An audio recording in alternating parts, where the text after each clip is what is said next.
Halo, sobat Cak Den semuanya, gimana kabarnya? Masih sehat toh? Alhamdulillah. Ini Cak Den baru bisa muncul lagi, baru bisa nongol lagi nih. Setelah kemarin dihajar banyak penyakit perut katanya, marahi mules. Ya nyawang kondisi politik sekarang itu, marahi mules. Gini, saya menyoroti ya kondisi politik sekarang itu kok semua partai politik ini mulai saling menyandera. Maka kali ini saya memulai dengan kata-kata ini.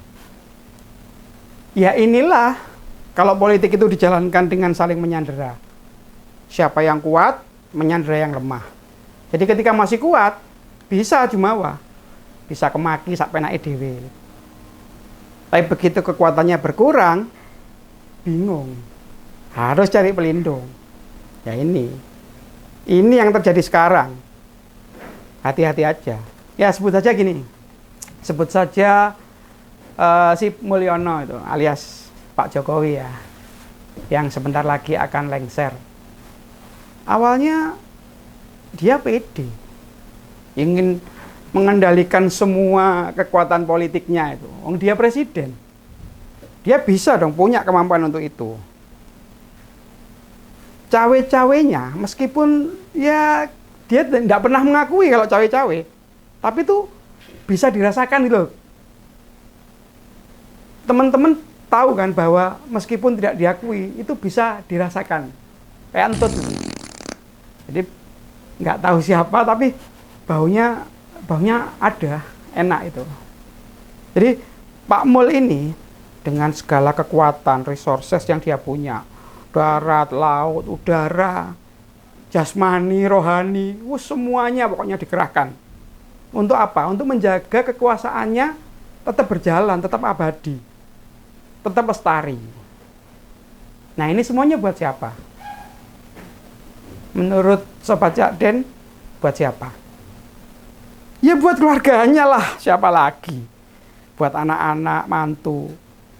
Mungkin juga nanti buat cucu-cucunya itu kalau dia benar-benar bisa melakukan ini. Lalu apa ya? Upaya untuk mengkudeta partai itu banyak caranya. Yang beliau lakukan tuh berbagai cara. Contohnya dengan ancaman sprindik. Ancaman kuncian kasus-kasus hukum dari para petinggi parpol itu. Padahal kasus hukumnya itu udah lama. Sebenarnya udah nggak perlu lah. Ataupun kalau kasus-kasus hukum itu perlu dilakukan, ya seketika. Bukannya terus disimpan dulu. Begitu merasa perlu dikeluarkan untuk mengancam lah. Untuk mengancam. Baru dikeluarkan.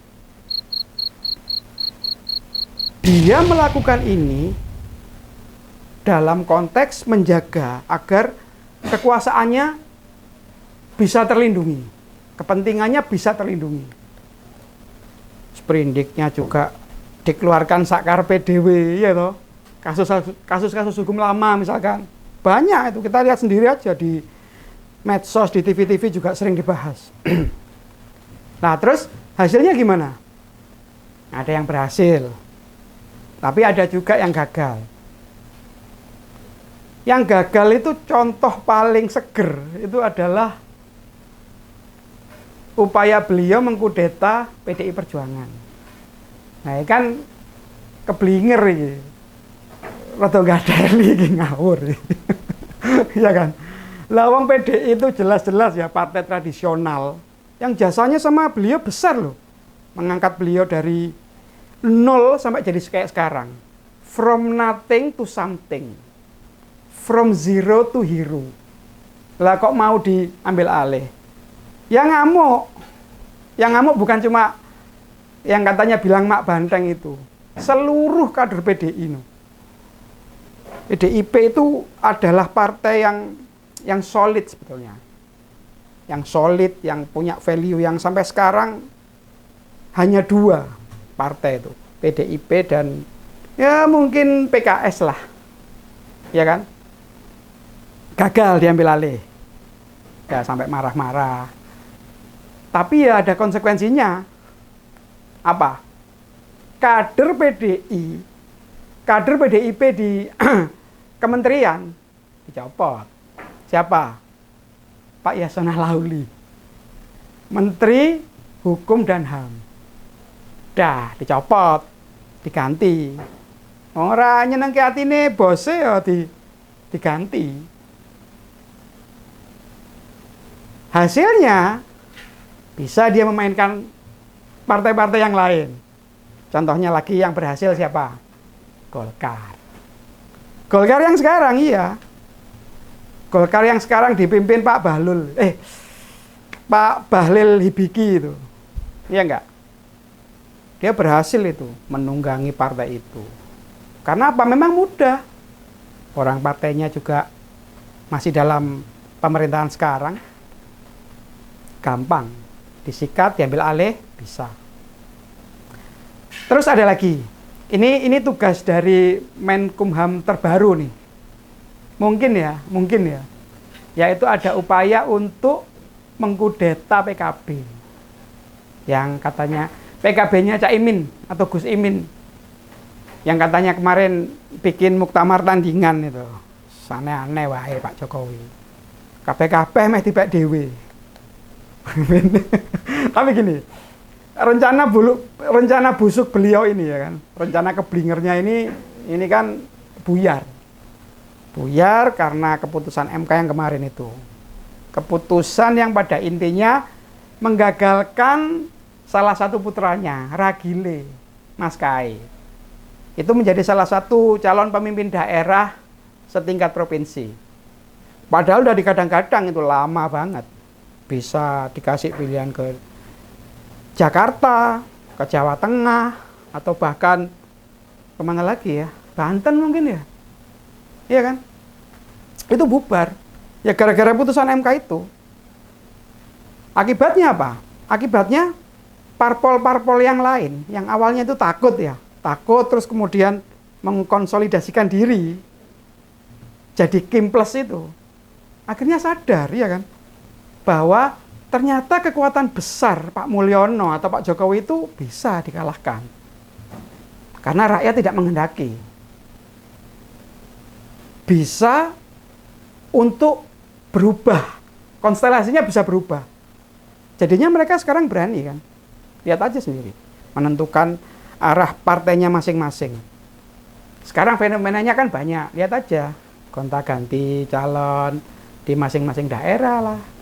Untuk pilkada besok itu loh, gonta-ganti formasi yang harusnya dicalonkan A, jadi bisa mencalonkan sendiri, yang sudah terkonsolidasi mengundurkan diri, kayak gitulah. Jadi menarik sebetulnya, tapi ya itu tadi tujuannya jadi nggak tercapai. Nah, begitu melihat ini, menurut Sobat Cak Den, apa yang terjadi dengan Pak Mulyono? Ya kan? Dia sadar bahwa posisinya ini mulai goyah nih. Mulai gemeter. Wah, piye iki? Kalau nggak bisa dipegang semua ini piye? Iya, mulai cari perlindungan dong. Iya dong. Masa enggak? Iya dong. Kayak makanya Bu Mega. Ya dong. Ya betul lah Mas. Mereka itu sekarang, Pak Mulyono itu sekarang mencari jalan yang aman ya. Untuk kehidupannya setelah lengser inilah. Supaya dia nggak diodek-odek lagi. Nggak diganggu lah. Pasca lengsernya besok itu. Lalu dia sadar sebetulnya kalau kelakuannya aneh-aneh. Kelakuannya ugal-ugalan. Edan-edanan itu sebenarnya dia tahu, dia sadar. Cuma ya memang kan, selalu kita itu terhipnotis dengan poker face-nya Pak Mulyono itu. Tenang. Tapi ya dewe lah. Ya enggak, sama kan? Nah, terus kepada siapa sekarang? Pak Mulyono ini menggantungkan harapannya. Ya Pak Prabowo, itu satu-satunya.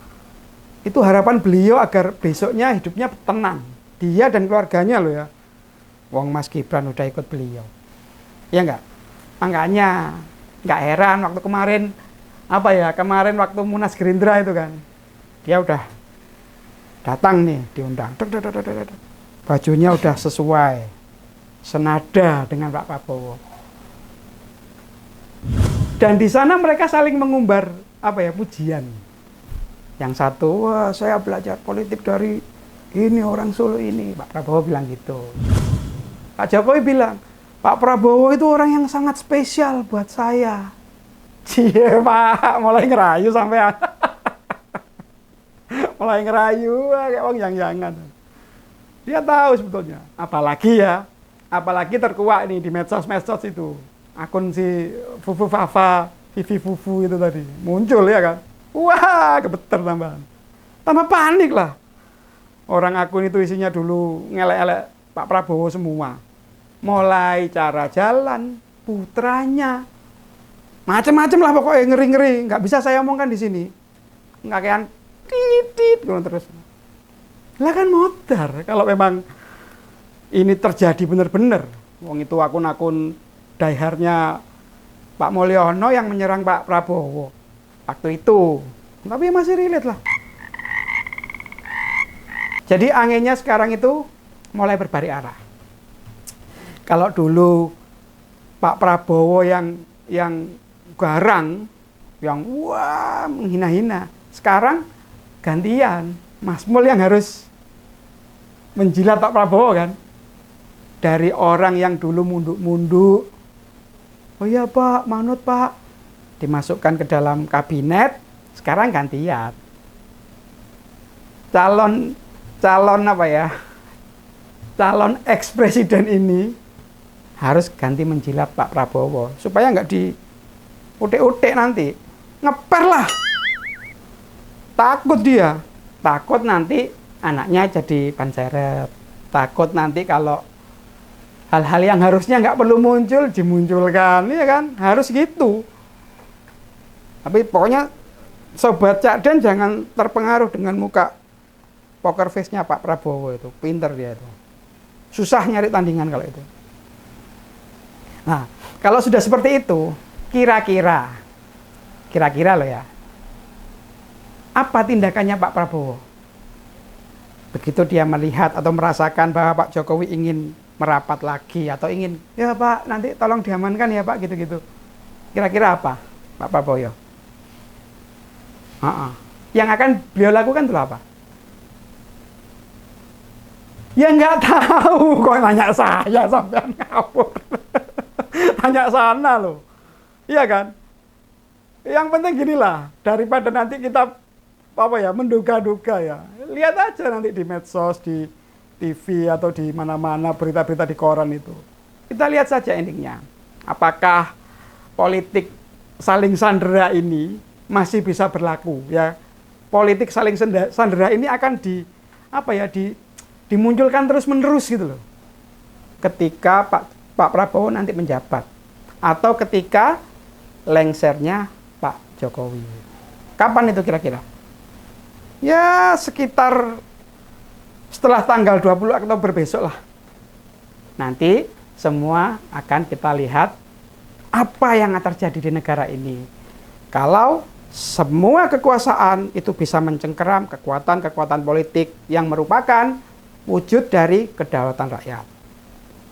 Gitu dulu. Lain kali kita bahas yang lebih seru ya. Sambil guyu-guyu. Salam Cak Cok.